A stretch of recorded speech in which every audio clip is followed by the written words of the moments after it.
Majelis Taklim SMA Negeri 1 Piumang. Puji syukur kehadirat Allah Subhanahu wa Ta'ala, berkat rahmat dan hidayahnya kita masih diberi kesehatan sehingga kita masih bisa mengikuti acara pengajian yang diadakan setiap hari Senin. Selawat beserta salam tak lupa pula kita sanjungan kepada junjungan kita yakni Nabi besar Muhammad SAW. Allahumma shalli ala sayyidina Muhammad wa ala alihi sayyidina Muhammad. Baik, kita langsung aja pada acaranya. Acara yang pertama yaitu pembacaan ayat suci Al-Quran yang akan dibawakan kepada Ibu Damiah. Kepada Ibu Damiah, kami persilahkan.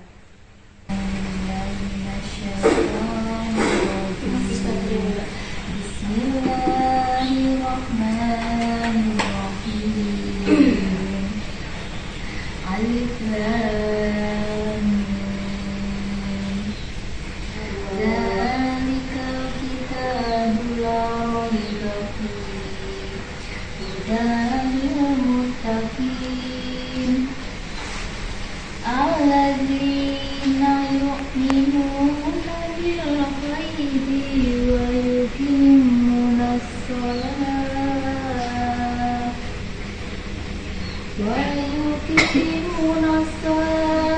wa mimma razaqnahum yunfiqun walladzina yu'minuna bima unzila ilaika wa ma unzila min qablik wa bil akhirati hum yuqinun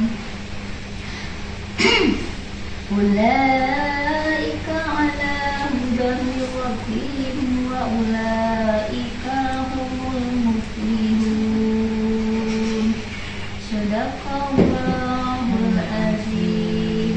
Assalamualaikum warahmatullahi wabarakatuh. Waalaikumsalam warahmatullahi wabarakatuh. Cara berikutnya yaitu penyampaian materi yang akan dibawakan oleh Ibu Ir. Kepada Ibu Ir, kami persilahkan. Assalamualaikum warahmatullahi wabarakatuh. Waalaikumsalam warahmatullahi wabarakatuh. Alhamdulillahirabbil alamin. Wassalatu wassalamu ala asyrofil anbiya'i wal mursalin wa ala alihi wa sahbihi ajma'in. Asyhadu an la ilaha illallah wa asyhadu anna Muhammadan abduhu wa rasuluhu la nabiyya ba'dahu. Alhamdulillah. The Bluetooth device is ready to pair. Puji syukur kita ucapkan kepada Allah Subhanahu wa Ta'ala atas segala limpahan rahmat dan karunia-Nya kepada kita semua pada hari ini. Ibu-ibu semua kita bisa melaksanakan majelis taklim ibu-ibu ya di SMA Negeri 1 Piumang yang kita cintai ini. Kemudian salawat dan salam kita kirimkan kepada junjungan kita Nabi besar Muhammad sallallahu alaihi wasallam. Allahumma shalli ala Muhammad wa ala ali Muhammad. Baiklah ibu-ibu semua, alhamdulillah pada hari ini terlaksana niat baik kita untuk mengisi waktu luang kita ya untuk mengadakan majelis taklim khusus ibu-ibu.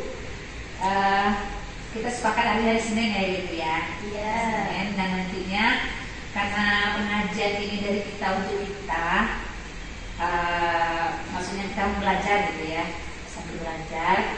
Nanti kita bergiliran memberi ya, karena kita tahu sekarang kan gampang ya, tadi tinggalnya di Google ya, di internet apa bisa kita dapatkan. Dan kita sama-sama belajar, kita baca, kemudian kita diskusikan bersama, saling menambahkan juga ya dari apa yang kita ketahui. Begitu juga dengan ibu sekarang juga baru mencari tadi gitu ya, dan kita pelajari bersama. Mudah-mudahan nanti apa yang kita diskusikan pada hari ini bisa kita menemukan dan bisa kita jalankan mungkin untuk bisa menjadikan kita lebih baik ya, menjadi seorang ibu atau muslimah yang lebih baik di masa yang akan datang. Mulai dari sekarang ya juga di masa yang akan datang. Nah, hari ini ibu tadi menemukan tadi poinnya membahas tentang keutamaan membaca Al-Quran. Kenapa ini ya? Karena kita lihat banyak di antara umat Islam itu sendiri yang yang kita tahu bahwasanya kitab suci kita ya, pedoman hidup kita itu Al-Quran, mengakunya seperti itu ya, tapi banyak di antara kita yang boleh dikatakan ada yang jarang gitu ya membaca Al-Quran, banyak tidak ya. Tapi seharusnya ya sebagai seorang muslim dan muslimah itu jangan tidak pernah kita membaca Al-Quran itu dalam sehari semalam seperti itu ya, karena memang sangat banyak keutamaan yang kita dapatkan kalau kita dekat dengan Al-Quran.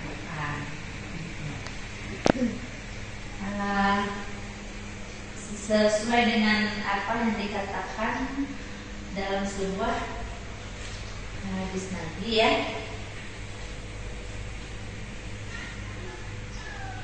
bukan ini orang bulan pesantren apa-apa ya, benar-benar hadis Nabi ya yang diriwayatkan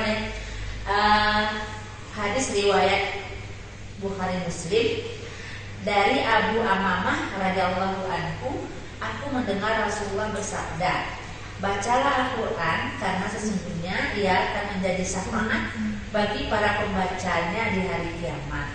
Nah, ini mungkin kita sering mendengar hadis ini ya, bahwasanya nanti orang-orang yang rajin membaca Al-Quran, apalagi menghafalkannya, itu akan menjadi penolong nantinya di hari kiamat ya, hari yang akhir.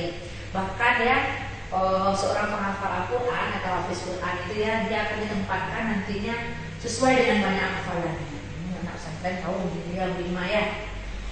Sampai dia membaca gitu ya, sampai tempat terakhir dia bacaannya gitu ya. Semakin banyak bacanya semakin tinggi ya surga yang akan dia dapatkan.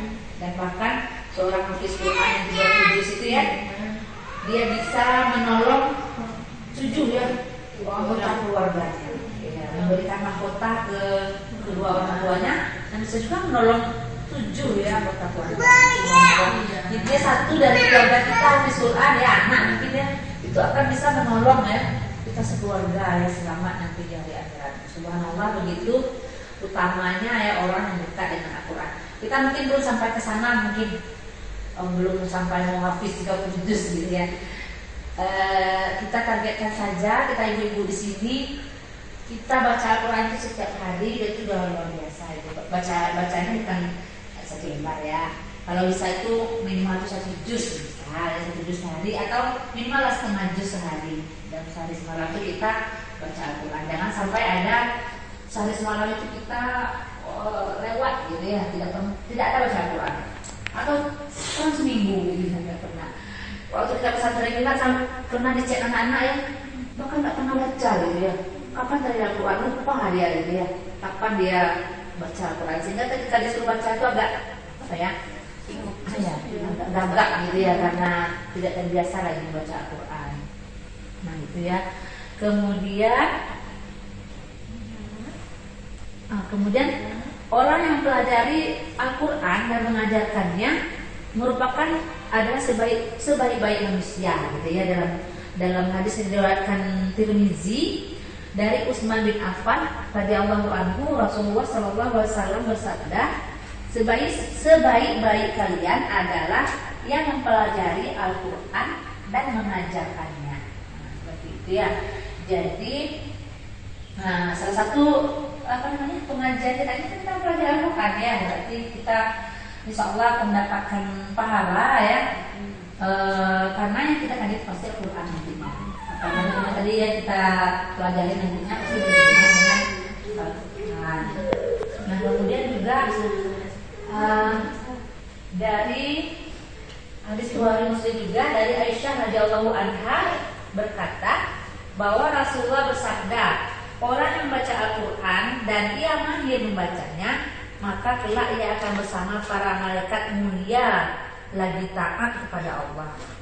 Jadi orang yang membaca dan juga mahir nih ibu-ibu ya. Jadi kalau kita belum mahir membaca Al-Quran, sebenarnya tuh boleh dikatakan wajib ya, harus mahir membacanya. Nah mahir ini kan sesuai dengan ya makhrij hurufnya, hukum-hukumnya, tajwidnya. Nah, ibu sampai dipikir juga kita di sini SMA ini nanti kita udah dewasa sebenarnya ya, tapi nggak masalah juga, belum terlambat gitu ya. Karena di tempat ibu itu nama Quran itu ada ibu-ibu nenek-nenek yang belajar kembali baca Al-Quran. Nggak malu-malu karena nggak sama nenek juga. Gitu ya. Kalau kita kan sama ibu-ibu juga, bukan sama anak SD ya. Nanti mungkin ya siapa yang bagus bacaannya mengoreksi teman, jadi kelihatannya seperti itu ya. Nah, kita nggak usah malu juga karena memang segitulah dulu kita belum belajar kan. Nggak masalah kalau ada yang nanti bisa mengoreksi bacaan temannya, kita bawa Quran satu-satu mungkin ya ini ya. Nah, kita tes bacaan Qurannya siapa yang ini yang bisa mengoreksi nanti bacaan kawannya ya, kita kan ada juga tuh yang mungkin dulu kita belajarnya di TPA udah lupa juga mungkin hukum-hukumnya kan. Padahal itu boleh dikatakan wajib ya, kita harus membaguskan bacaan Al-Quran kita tadi. Karena memang seperti hadis tadi ya, orang yang baca Al-Quran dan mahir membacanya maka kelak akan bersama para malaikat yang mulia dan taat. Apakah yang tidak mahir tidak bersama malaikat? Iya juga, cuma kan kita pengennya beramal tapi mendapatkan pahalanya kan maksimal. Cuma kita bekerja tapi tidak mendapatkan yang maksimal. Nanti mudah-mudahan nanti di pertemuan berikutnya kita bisa seperti itu ya, bawa Quran satu kita kayak tadarusan gitu ya. Kita lihat bacaan Quran kita, nggak usah malu juga kalau memang salah ya, diperbaiki ya nggak masalah gitu ya. Seperti itu. Kalau nanti di antara ibu-ibu ini nggak ada yang benar ya, kita datangkan dari kaum mahir, bapak ya untuk mengoreksi bacaan kita. Kaum Adam. Kaum Adam ya, atau yang bapak yang tukang syuting mau nanti kalau baca Qurannya lebih benar dari kita ya. Ini lagi ya. Rasulullah bersabda, dan orang-orang yang membaca Al-Quran sedang ia masih terbata-bata, lagi berat dalam membacanya, maka ia akan mendapatkan 2 pahala. Maksudnya itu pahalanya ya, tapi dapat gitu ya. Dibandingkan yang tadi ya, kalau mahir bersama para malaikat yang mulia lagi taat kepada Allah. Jadi memang kita maunya mahir ya, enggaknya mahir baca Al-Quran dan gitu ya. Kalau terbata-bata dapat pahala juga. Bahkan ada suatu hadis lupa juga ini kayak ini ya. Orang yang baca Al-Quran itu akan mendapatkan 1 pahala. 1 huruf itu 1 pahala. Kemudian dilipatkan menjadi 10 kali lipat.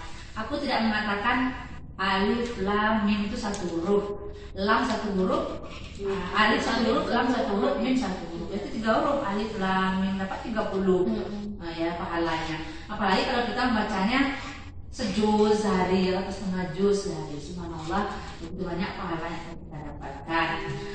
Karena apa ya, yang namanya berdosa itu susah untuk dihindari ya, Bima ya, susah banget ya. Gunjing lah, cuma kawan beli-beli mungkin berdosa juga kita kan. Lagi ngomong-ngomong ke suami gitu ya, banyak dosa kita. Belum dosa hati, susah untuk dihindari. Dan setahu ibu ya, setelah ibu baca-baca, untuk mengurangi dosa kita itu banyak-banyak bikin pahala. Ya. Ditutupi oleh pahala gitu ya. Minimal nanti pas di apa namanya timbangan ya, timbangan mizan nanti di akhirat itu, masya Allah, alhamdulillah pahala kita lebih banyak ya daripada dosa kita. Nah manusia itu pasti nggak mungkin nggak ada dosanya. Nabi yang maksum ya dari dosa, manusia pasti ya. Jadi kita hanya berusaha supaya amal-amal kita lebih banyak ya daripada dosa-dosa kita. Salah satunya dengan majlis taklim daripada mubazir ya kerjaan kita tiap hari ya. Satu lagi, ini lagi ya. Dari Umar bin Khattab radhiyallahu anhu, Rasulullah bersabda, sesungguhnya Allah Subhanahu wa taala akan mengangkat derajat suatu kaum dengan kitab Al-Qur'an. Dengannya pula Allah akan merendahkan kaum yang lain. Jadi maksudnya di sini orang-orang yang satu kaum yang dekat dengan Al-Quran, insya Allah derajatnya itu akan diangkat oleh Allah ya. Satu kaum, satu negeri gitu ya. Kalau masyarakatnya yang mau dekat dengan Al-Quran itu akan diangkat derajatnya. Dan nanti kalau masyarakat yang tidak dekat dengan Al-Quran nanti akan direndahkan ya derajatnya oleh Allah ya dengan Al-Quran itu sendiri. Kita dapat melihat ya nyata di kehidupan kita sehari-hari ada orang yang dulu mungkin dia tidak sekolah gitu ya, tapi ketika dia masuk pesantren nggak sekolah mungkin dia hafal habis dia 30 juz ya. Jadi terangkat derajatnya di masyarakat gitu ya, dihormati orang gitu ya, jadi imam, dihargai orang, otomatis saja orang pasti akan segan ya dengan mereka dibandingkan dengan ya berandal gitu ya. Kuncinya Quran ya. Iya, Quran kuncinya semua dekat dengan Quran. Rasulullah bersabda, tidaklah suatu kaum berkumpul dalam salah satu rumah dari rumah-rumah Allah untuk membaca Al-Quran dan mempelajarinya kecuali setelah mereka ketenangan dan mereka diliputi rahmat Allah, para malaikat mengelilingi mereka dan Allah menghibur mereka di hadapan makhluknya yang berada di dekat mata para malaikat. Jadi termasuk majelis kita ini, kalau kita pelajari Al-Quran itu akan dinaungi oleh para malaikat. Itu yang mudah-mudahan majelis kita ini dinaungi oleh para malaikat dan diberi ketenangan. Kemudian Allah menyebut-nyebutnya dalam Al-Quran banyak itu ya. Nah itu ada tuh satu firman di majelis taklim kayak gitu ya. Insyaallah itu hadis ya, hadis riwayat Muslim ya, hadis sahih ya mengatakan demikian. Kalau ada orang yang berkumpul gitu ya sedang mempelajari Al-Quran. Nah kemudian itu saja mungkin ya. Habis ya tentang hadis-hadisnya dan ayat Al-Quran yang banyak sebenarnya. Jadi intinya pada hari ini Ibu hanya ingin menyampaikan bahwasanya perlunya kita kembali dekat dengan Al-Quran. Kalau bacaan kita belum bagus, mari kita belajar sama-sama kembali. Mumpung kita punya majelis seperti ini ya, ada kesempatan. Karena kalau kita cari di luar pun kita tak sempat lagi mungkin ya. Setengah hari ke sekolah, anak lagi ini lagi. Nah, mumpung kita punya waktu senggang sedikit di sekolah, apa salahnya kita memanfaatkan ya untuk belajar agama, dalam ilmu kita. Intinya supaya bisa kita lebih baik ya di masa yang akan datang. Nah, mungkin demikian saja materi pertama dari Ibu hari ini. Mudah-mudahan majelis taklim kita ini rutin bisa kita laksanakan. Salah dan yang mohon maaf. Wabillahi taufiq wal hidayah. Assalamualaikum warahmatullahi wabarakatuh. Waalaikumsalam warahmatullahi wabarakatuh. Demikianlah materi yang sudah disampaikan dari Bu It. Mudah-mudahan bermanfaat untuk kita dan bisa menjalankan membaca Al-Quran setiap hari di rumah walaupun satu ayat. Kita lanjut acara yang terakhir yaitu doa, mungkin akan dipimpin oleh Bu It. Sekaligus kita tutup acara dan saya akhiri. Wabillahi taufiq wal hidayah. Wassalamualaikum warahmatullahi wabarakatuh. Kita tutup dengan doa penutup majelis. Subhanakallahumma wa bihamdika asyhadu an la ilaha illa anta astaghfiruka wa atubu ilaik. Alhamdulillah.